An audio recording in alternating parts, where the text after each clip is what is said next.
Hello मेरे प्यारे बच्चों, बहुत बहुत स्वागत है आप सभी का आपके अपने प्यारे से यूट्यूब चैनल इंस्पायर स्टडी पर। चलिए माय डियर स्टूडेंट, जैसे कि आप सभी को पता है कक्षा 12 की काव्य खंड हिंदी चल रही है जो पवन दूती का है चैप्टर चल रहा है। तो इससे पहले पार्ट नंबर 1 में हमने पद्यांश नंबर 1 से लेकर 4 तक कंप्लीट कर लिए थे। आज हम इस वीडियो में पद्यांश नंबर 5, 6, 7 और 8 का निपटारा करने वाले हैं। तो एक एक पॉइंट को बड़े ध्यान से समझिएगा।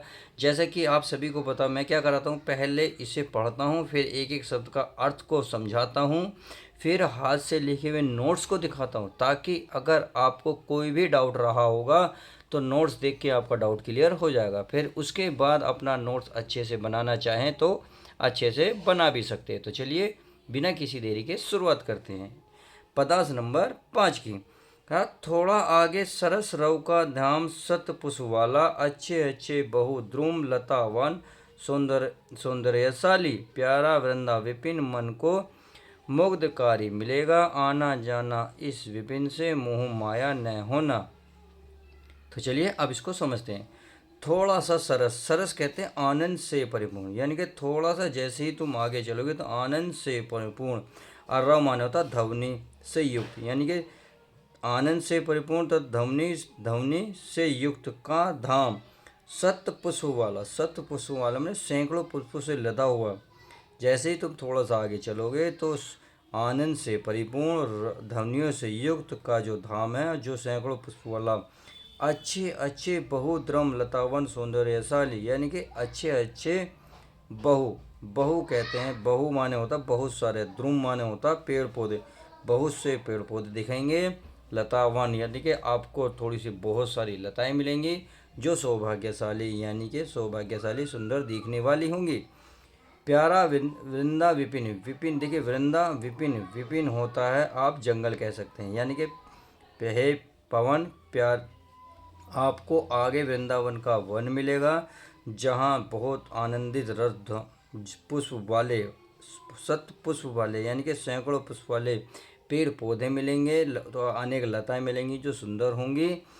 जो समझ में आ गया। आगे कह रहे हैं मन को मुग्धकारी मिलेंगी, और मन को मुग्ध करने वाली मिलेंगी, यानी कि मन को हरने वाली आगे लताएं सब कुछ मिलेंगी। क्या क्या मिलेंगी?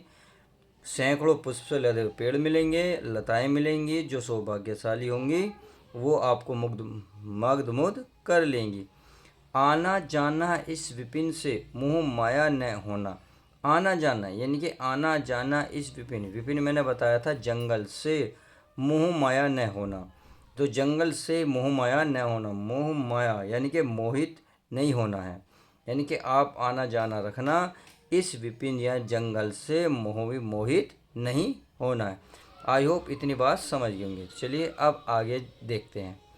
जाते जाते अगर पथ में क्लांत कोई दिखावे, जाते जाते यानी कि जैसे जैसे तुम आगे आगे बढ़ोगे, अगर पथ में, पथ माने रास्ते में, क्लांत माने होता माने क्लांत माने सॉरी हाँ क्लांत माने थका हुआ, कोई दिखाई हुए, यानी कि कोई अगर रास्ते में तुम्हें जब जा रहे होंगे तो रास्ते में अगर कोई तुम्हें दिखाई देवे थका हुआ, तो ना जाके सन्निकट, तो उसके पास जाना, सन्निकट माने पास, तो उसके पास जाना, उसकी क्लांतियों को मिटा देना और उसकी थकावट को दूर कर देना है।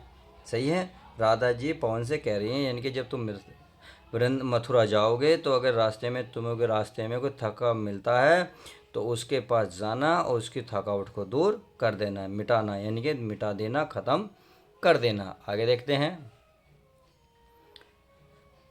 धीरे धीरे परस करके गात उत्ताप खोना, धीरे धीरे यानी कि धीरे धीरे परस, परस होता है स्पर्श करके, धीरे धीरे उसको स्पर्श करके गात प्रताप होना, प्रताप माने होता है उसका ताप, या आप कहते हैं गर्मी को, यानी कि उसकी गर्मी को, गात माने उसकी गर्मी को ख़त्म कर देना, गात माने ख़त्म, उसकी गर्मी को ख़त्म कर देना, यानी कि धीरे धीरे स्पर्श करके उसकी गर्मी को ख़त्म कर देना यदि कोई तुम्हें तपता हुआ दिखाई दे। सदगंधों से श्रमित जन को हर्षितो सा बनाना, सदगंधों, सदगंधों यानी कि अपने सुगंधों से श्रमित, श्रमित कहते हैं श्रमित थके हुए, यानी कि श्रमित थके हुए व्यक्ति को, श्रमित जन का मतलब होता है थके हुए व्यक्ति को हर्षितो सो बनाना, हर्षितो का मतलब उसे प्रसन्नता देना है, यानी कि उसे प्रसन्नता देनी है। अपनी सुगंध से, अपने सुगंधों से मेहनत वाले व्यक्ति को प्रसन्नता देनी है। आई होप पन्ना नंबर 5 और 6 समझ में आ गया होगा। थोड़ा बहुत डाउट रहा होगा, मुझे पता है कुछ डाउट यहाँ रहा होगा, बट जैसे ही मैं अपना नोट्स दिखाऊंगा सब कुछ क्लियर हो जाएगा। तो चलिए उसकी हम शुरुआत करते हैं। तो हमें क्या करना है प्यारे बच्चों, वही आपको शुरू के 2 शब्द लिख देने हैं, फिर लास्ट में 2 शब्द लिखने हैं, बीच में क्या डेड डैश लगा देना है। अब आपका संदर्भ आपका पूर्ववर्ती रहेगा, यानी कि जो पार्ट नंबर 1 में मैंने बताया था। अब व्याख्या में, राधा मथुरा जाने वाली हवा से कहती है कि यहाँ से थोड़ा आगे जाने पर तुम्हें अत्यंत सुंदर जगह वृंदावन मिलेगा। यानी कि अत्यंत सुंदर क्या मिलेगा, एक वृंदावन जिसमें सैकड़ों पुष्प वाली उस धाम में पक्षियों की मधुर ध्वनियों, तरह तरह के सुंदर वृक्ष और लताएं तुम्हें अपनी ओर आकर्षित करेंगी, किंतु आने जाने के क्रम में तुम उस वन से मोहित मत होना। आगे राधा कहती हैं कि अगर रास्ते में तुम्हें कोई थका हारा व्यक्ति मिल जाए तो तुम उसके पास चले जाना, फिर धीरे धीरे उसके शरीर को स्पर्श करके उसकी थकावट को मिटा देना, साथ ही उसके चारों ओर अपनी सुगंध बिखेर कर उस थके हुए व्यक्ति को प्रसन्न कर देना। यानी कि उसके चारों ओर अपनी सुगंध को बिखेर देना, जिससे उसकी थकावट दूर हो जाएगी। आई होप इतनी बात समझ गए होंगे। तो चलिए अब नेक्स्ट पद्यांश को देख लेते हैं।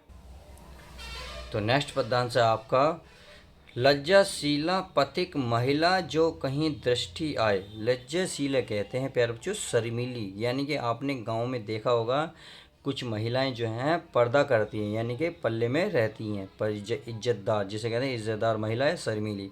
पथिक माने रास्ते में महिला। अगर रास्ते में शर्मीली महिला मिले, यानी कि जो कहीं दृष्टि आए, यानी कि जहाँ कहीं भी आपको दिख जाए रास्ते में शर्मीली महिला, यानी कि कहते रास्ते में शर्मीली महिला आपको दिख जाए तो क्या करना है, देखिए, होने देना विकृत वसना तो तू नू सुंदरी को, तो न तू सुंदरी को।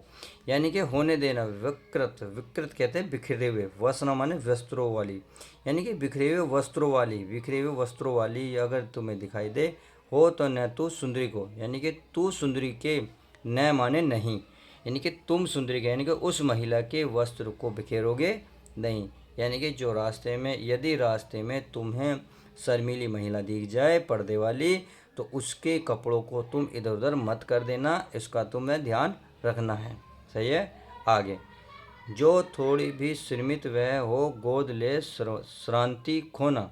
जो थोड़ी भी श्रमित, जो थोड़ी सी भी श्रमित, श्रमित किसे कहते हैं, थकी हुई, थकी, यदि वह थोड़ी भी थकी हुई हो तो वह, यदि वह थोड़ी भी थकी हुई है, यानी कि थोड़ी भी श्रीमत थकी हुई है, वह थोड़ी भी थकी हुई हो तो हो गोद ले श्रांति खोना, अपने गोद ले लेना और श्रांति खो देना और उसकी थकावट को खो देना, यानी कि ख़त्म कर देना, उसे एनर्जी ऊर्जा दे देना। सही है।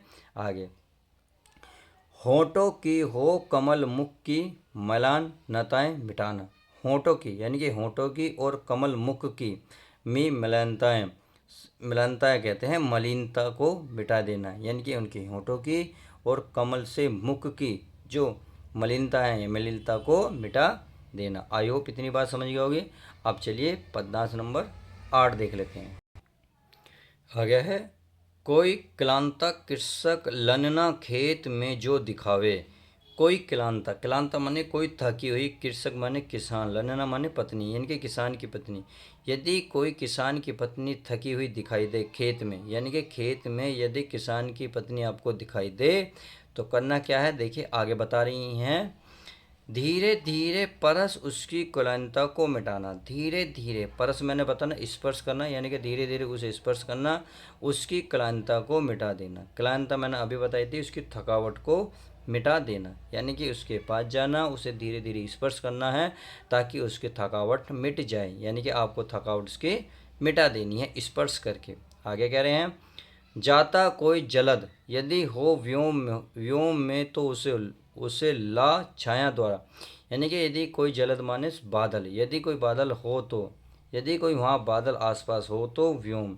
अब देखिए व्योम होगा था आकाश में, यदि आकाश में कोई बादल हो तो मैं तो उसे ला, यानी कि उसे ले आना और छाया द्वारा सुखित करना, और बादल की छाया द्वारा उसको सुखित कर देना, उसको प्रसन्न करना। तृक भूतांगना को, भूतांगना कहते हैं मेहनत करके जो थकी हुई महिला है, उसकी थकावट को दूर कर देना है, बादल से छाया कर देना ताकि वो खुश हो जाए। आई होप इतनी बात समझ गई होंगी। तो चलिए अब हाथ से लिखे नोट्स को अच्छे से समझ लेते हैं। तो चलिए आगे देखते हैं। इसको क्या करना है, लज्जाशील पृथक लिखना है, उसके बाद भूतांगना को लिख देना है। सही है। अब संदर्भ आपका पूर्ववर्ती रहेगा। व्याख्या देखिए, राधा पवन दूतिका से कहती हैं कि हे पवन, यदि तुमको रास्ते में कोई लज्जावंती स्त्री दिखाई दे, यानी कि पर्दे वाली जो शर्मीली होती है, वो उस स्त्री की बात कर रहे हैं, यदि वह दिखाई दे तो तू उसके वस्त्रों को मत ओढ़ाना, यानी कि तू इतने आराम से धीरे से चलना है ताकि उसके वस्त्र इधर उधर ना हो या उसके वस्त्र ना उड़े। यदि वह थोड़ी भी थकी हुई लगे तो उसे अपनी गोद में लेकर उसकी थकान मिटा देना। अब आगे देखते हैं। साथ ही उसके होंठों और कमल सदृश दिखने वाले उसके मुख की मलियता को दूर कर देना। यदि तुम्हें मार्ग में खेत में काम करने वाली कोई थकी हुई स्त्री दिखे तो तुम धीरे धीरे उसके पास पहुंचकर अपने स्पर्श से उसकी थकान मिटा देना। साथ ही आकाश में बादल के दिखाई देने पर उसे पास लाकर उसकी छाया के द्वारा उस थकी हुई स्त्री को शीलता शीलता शीलता शीलता शीतलता प्रदान करना। इतनी समझ में आ गई। अब आगे देखते हैं।